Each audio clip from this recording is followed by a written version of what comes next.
වර්තමානයේ විදුලි බිල වැඩිවීමත් සමග බොහෝ දෙනා සූර්යකෝෂ ගැන කතා කරනවා. නමුත් මිල අධික බව නිසාම මේ සූර්යකෝෂ භාවිතය නම් එතරම් ප්‍රචලිත නැහැ. ඉතින් මම හිතුවා සූර්යකෝෂයක් ගෙදරදිම හදන්න. ඒ වගේම ඒ හදන හැටි ඔයාලත් එක්ක මේ වගේ වීඩියෝ එකකින් බෙදා ගන්න.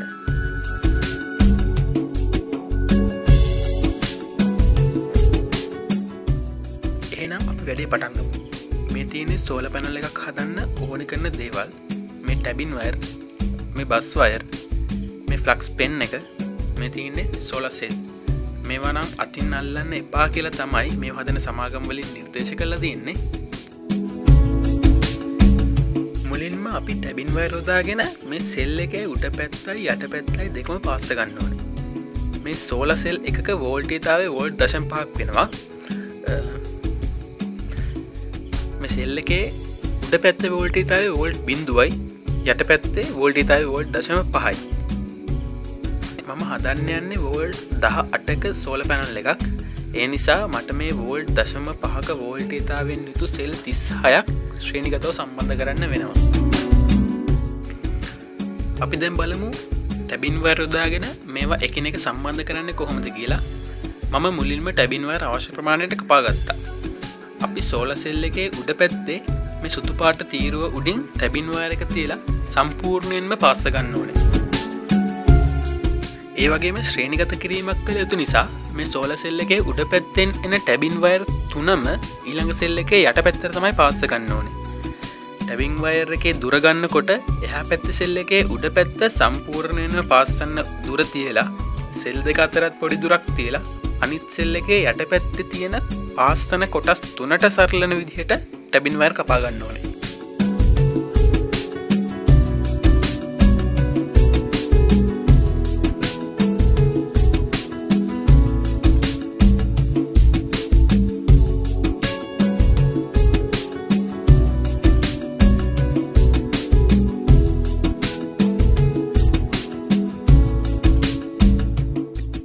වගේම පාස්සන්න කලින් සෝලර් සෙල් එකේ පෑස්සෙන කොටස් සියල්ලක් මතම මේ ෆ්ලක්ස් පෙන් එක ආලේප කරන්න ඕනේ. මොකද මේ ෆ්ලක්ස් එකේ හින්දා තමයි ටැබින් වයර් එක සෝලර් සෙල් එකට හොඳින් ඇලවිලා පෑස්සෙන්නේ.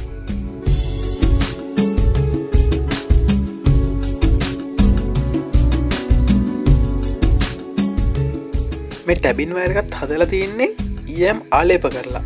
ඒ EM ටික බෞද්ධයෙන් අපි රත් කරලා උණු කරලා සෝලර් සෙල් එක මත තියලා තද කළාම තමයි මේක පෑස්සෙන්නේ. ඒ වගේමයි පාස්සනකොට බෞද්ධ එකේ බිට් එක තුඩක් විදිහට නොතියෙන්න අපි වග බලා ගන්න ඕනේ. මොකද එහෙම තිබුණොත් සෝලර් සෙල් එකට හානි වෙන්න පුළුවන්. ඒ නිසා බෞද්ධ එකේ බිට් එක මොට හිසක් එන විදිහට සකසා ගත්තොත් වඩාත්ම සුදුසුයි.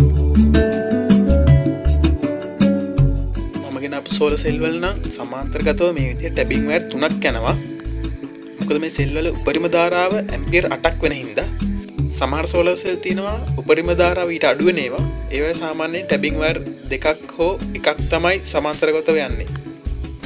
හැකිතරම් මේ විදිහට ටැබින් වයර් එක ඒ අදාළ පාත් එකකින් පිටට නොයන්න වග බලා ගන්න ඕනේ.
සෙල් 36ම උඩ පැත්ත පාසල ඉවරයි.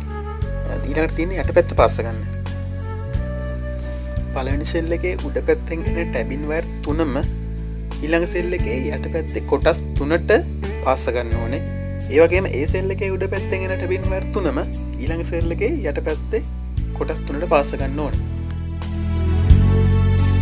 ඔයාලට කැමති විදිහකට මේ සෙල් දෙක අතර සමාන්තරයක් ගන්න පුළුවන්. හැබැයි හැම සෙල් එකක් අතරම දුර ඒ දුරම වෙන්න ඕනේ.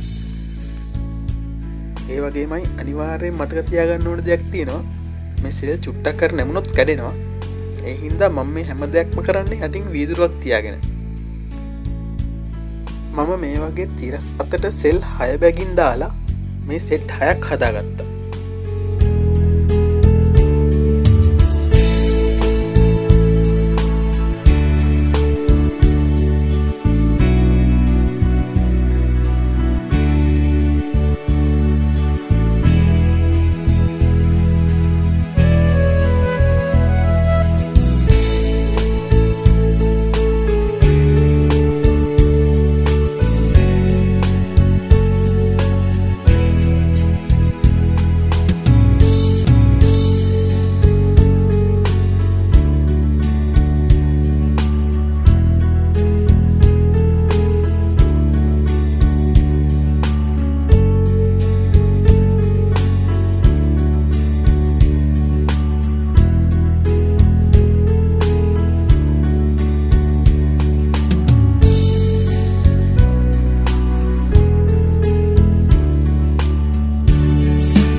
වීදුරු මම උඩටයි යටටයි දෙපැත්තටම වීදුරු දෙකක් තමයි භාවිතා කළේ. ඒ නිසාම මේකේ බර කිලෝ 30ක් විතර වුණා. ඔයාලට පුළුවන් නම් උඩට ටෙම්පර්ඩ් ග්ලාස් එකකුයි යටට ප්ලාස්ටික් ෂීට් එකකුයි භාවිතා කරන්න. මම දැන් මේ සෙල් 36ම මේ වීදුරුවේ තියාගෙන ඉන්නේ. මේ විදිහට අනවශ්‍ය කොටස් කපා දාලා මේ හැම ටැබින් වයර් එකක්ම බස් වයර් යොදාගෙන සම්බන්ධ කරන්න ඕනේ. ඒදි මතක තියාගන්න ඕනේ එක සෙල් එක යට පැත්තෙන් එන ටැබින් වයර් 3 ඊළඟ සෙල් එකේ උඩ පැත්තේ ටැබින් වයර් 3ට තමයි සම්බන්ධ වෙන්න ඕනේ. මේ බස් වයර් එක හදලා තියෙන්නේ වැඩි ධාරාවක් ගමන් කරන්න පුළුවන් විදියට. ඒ හින්දා තමයි මේ ටැබින් වයර් 3ම මේ තනි බස් වයර් එකට සම්බන්ධ කරන්නේ.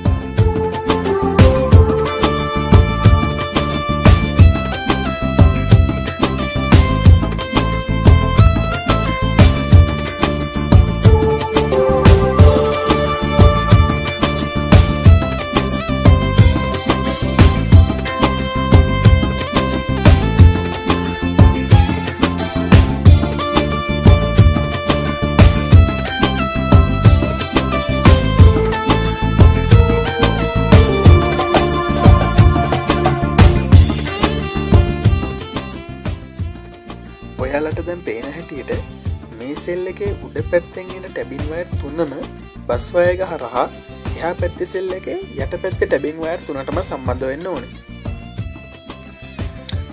අවසානයේ මේ විදිහට තමයි සෙල් 36ම ශ්‍රේණිගතව පැහැදිලා තියෙන්න ඕනේ.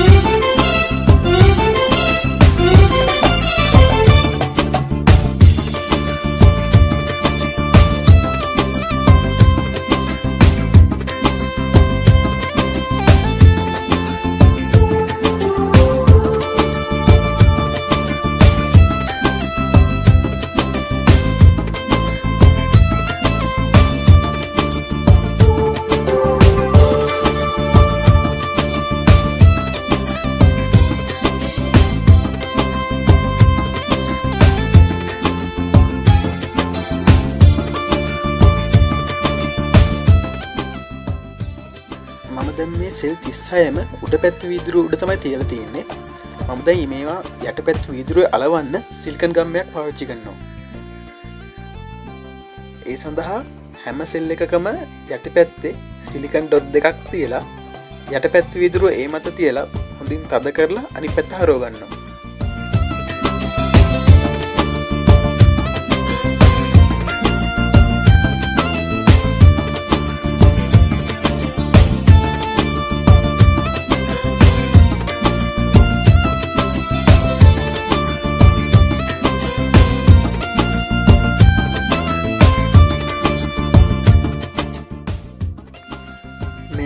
යට පැත්ත වීදුරුව ඒ මත තියලා සෙල් හැම එකකම යට පැත්ත මේ වීදුරුව උඩ අලවනවා.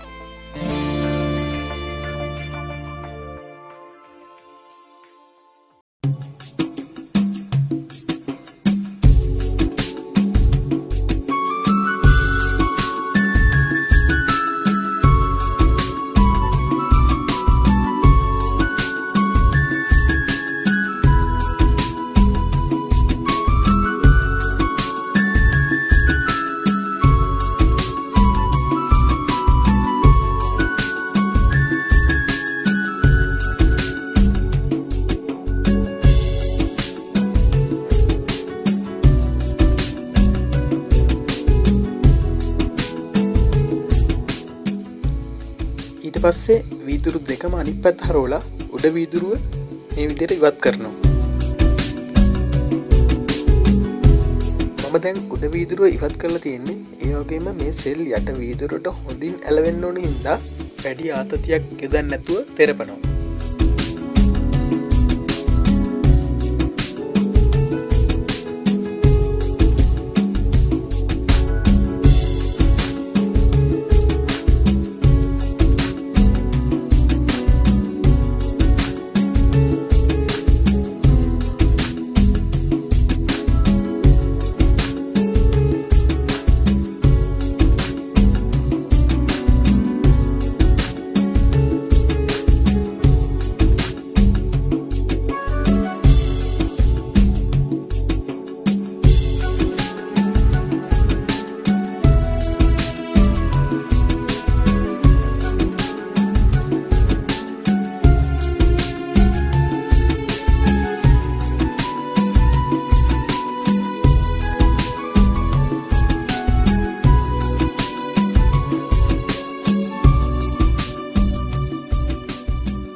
වෝටර්පෲෆ් කරන්නේ සිලිකන් වලින්මයි. සිලිකන් ගම් වලින් වටේටම බීඩින්නයක් වගේ යොදලා අනික් වීදුරුව ඒ මත තියලා මේක වෝටර්පෲෆ් කරගන්න පුළුවන්. මේ පැනල් එක හදන්න මට 15000ක් විතර වියදම් වුණා. සෝලර් සෙල් කිට් එක eBay එකෙන් රුපියල් 11000කට ගෙන්න ගත්තා. වීදුරුව වලට රුපියල් 3000කුත් සිලිකන් ගම් වලට රුපියල් 1000ක් වගේ ගානකුත් මට වැය වුණා. ඒ වගේම කියන්න ඕනේ මේක සාමාන්‍ය පරිසර තත්ත්වයටදී නිෂ්පාදනය කරපු හින්දා මේකේ ආයු කාලය ගැන නම් අදහසක් ගන්න අමාරුයි. නමුත් සාමාන්‍ය නියමිත ප්‍රමිතිය හදපු සෝලර් පැනල් එකක් නම් අවුරුදු 25ක විතර දිගු ආයු කාලයක් තියෙනවා.